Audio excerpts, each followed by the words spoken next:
Assalamualaikum. Maman sini mishwar babahala. शादलती बेटाई जन जा bat एक अखर ते बेट बाजी पार्ट नंबर 36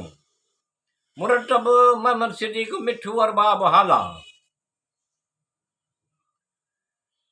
28 उन सदी पंड पचार सामिन साज सवा कया टंड वजाइन तार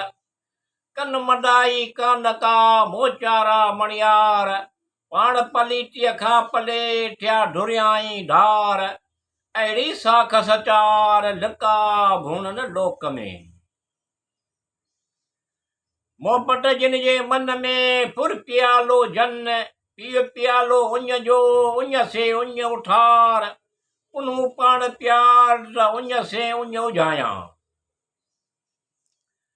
नकी थी दिया नकी मुई आया साजे साह दिया साजन साह दिया तोखे सारियो सिकरी नको टटो ॾींहुं नको ॾेखो ई थियो टिया ओरे नींहुं छिनू आतण वारिये नको सुख न खटे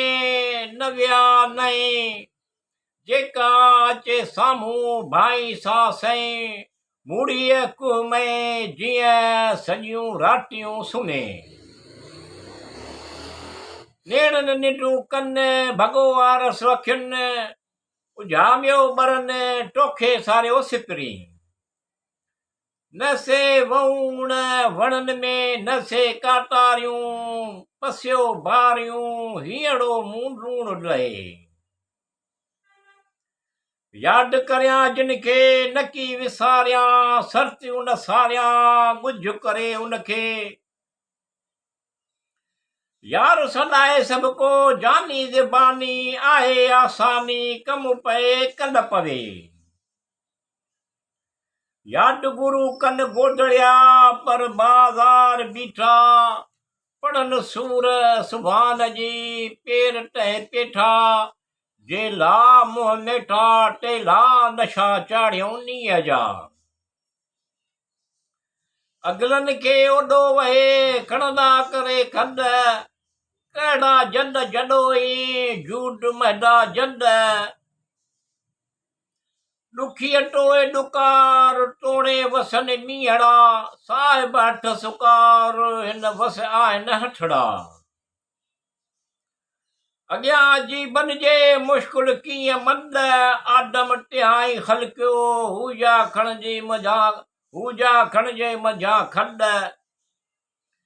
ॾुखीअ सदियूं डूंगरे पसो पिठूं पवन ॾारे जो डूंगर खे सोकीन चयो चून अरीअ जे अफ़सोस में माण्हू मिरू रून इन पर सेई हून हीअड़ा जे हॼी विया अदाइनी पार जा मोड़े अचो मद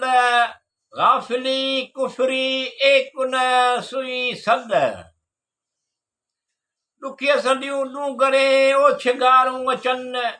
हणे सां ससीअ खे किलो कयो के चिन जे हठां होट मरनि होट तिनी जे हंझनि मस नहीं की न कागज नहीं के देश तुम्हारे रीत लिखण सोन आरस भया के खटका छिटका उतरे प्रीत